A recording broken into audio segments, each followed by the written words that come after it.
Storytelling can be a great way to not only get a good laugh, but also share something about yourself and build rapport.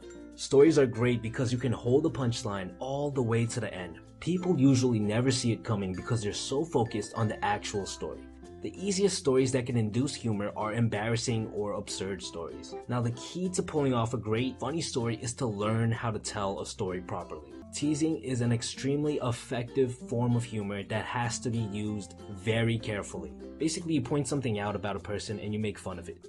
Here's an example. Let's say you're dating a girl who's a germaphobe and she's wiping down the table with one of those table wipes before eating. You could say something like, "Are you gonna wipe me down too before we hold hands?"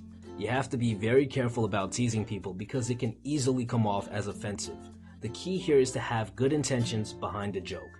If you say something with intentions to offend someone, they will be offended. You also want to make sure you've built a certain level of comfort with the person before making a joke like this. And for the daring that want to skip this step, don't expect it to work every single time. Sarcasm is a type of humor that is less commonly appreciated by people. It's when you say something that is obviously opposite of what everyone is thinking.